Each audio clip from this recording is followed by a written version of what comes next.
صحافت کیا ہے؟ ڈی سی ای او BNN سریام نیوز راجہ محبوب اختر نے اپنے تمام نمائندگان کو گزشتہ سال سے لے کر آج کے دن تک خراج تحسین پیش کرتے ہوئے کہا ہے کہ میں اپنے تمام ساتھیوں کو مبارکباد پیش کرتا ہوں جو معاشرے میں رہتے ہوئے غیر جانبداری اور حقیقت پسندی سے حق اور سچ کا علم بلند کیے ہوئے ہیں، بے لوث عوامی خدمت کے لیے کوشاں ہیں، معاشرے میں ہونے والی برائیوں اور اداروں میں ہونے والی بے ضابطگیوں کی نشاندہی کرتے ہیں اور ان تمام مسائل کو منظر عام پر لاتے ہیں۔ دیکھا جائے تو ایسے صحافی دور حاضر کے مجاہد ہیں جو اپنے آپ کو مشکلات میں ڈال کر عوام دوست ہونے کا فریضہ سر انجام دیتے ہیں۔ دوسری جانب ایسے افراد بھی ہیں جو اپنے آپ کو سیاسی اور صحافی بنائے ایک ایسی گاڑی میں سوار ہیں جس کو ٹھکانا اور سچی منزل نہیں ہے۔ لوگ بس صحافت کا روپ دھارے ہوئے ہیں، شرپسندی اور بلیک میلنگ کرتے ہیں، حتیٰ کہ ان کے نیچے سواری بھی اور اس میں صرف ہونے والا آئل بھی کسی شریف آدمی کی جیب سے نکلتا ہے اور صحافت جیسی عبادت کو بھی داغدار کرتے ہیں، جبکہ معاشرے میں جھوٹی نمود و نمائش بنائے پھرتے ہیں۔ ان کا کام صرف فوٹو سیشن اور اپنا پیٹ بھرنا ہے، چند ویلفیئر گروپس کو یرغمال بنانا اور ان میں شر اور جھوٹ مبنی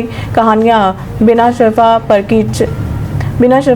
کیچڑ اچھالنا ہے۔ ایسے ٹاؤٹ اور تکبر کرنے والے لوگ اپنے سمیت پورے معاشرے کو تباہ کرنے پر تلے ہوئے ہیں، جنہیں نہ تو اپنی عزت کا خیال ہے اور نہ ہی کسی دوسرے کی، اور نہ ہی اپنے مستقبل کی کوئی فکر ہے۔ بطور CEO معاشرے کے ایسے ناسوروں کی مذمت کرتا ہوں، بلکہ انہیں وارننگ دے رہا ہوں کہ شرپسندی اور بلیک میلنگ چھوڑ دیں، یہ نہ ہو کہ ہمیں آپ جیسے شیطانی ٹولے کو بے نقاب کرنا پڑے، لہٰذا اپنا قبلہ درست کر لیں۔ ان کا کہنا تھا کہ میں اپنے چینلز کے تمام صحافی بھائیوں ندیم عباس، رضا اکرم، محمد رحیل امجد اور راجہ نادر منظور کو مبارکباد پیش کرتا ہوں جو مثبت اور معیار کی صحافت کا فریضہ سر انجام دے رہے ہیں۔ معاشرے میں بسنے والے افراد سے اپیل ہے کہ ضمیر کی آواز سے سچ اور جھوٹ کا فرق سمجھنے کی کوشش کیا کریں اور صحافی طبقے کا ساتھ دیتے ہوئے کیمرے کے سامنے آیا کریں۔ اس جہاد میں ان جیسے زندہ دل اور غیور صحافی حضرات کی سینہ تان سچ اور حق پر پہرا دیا کریں جو آپ لوگوں کی آواز بنتے ہیں۔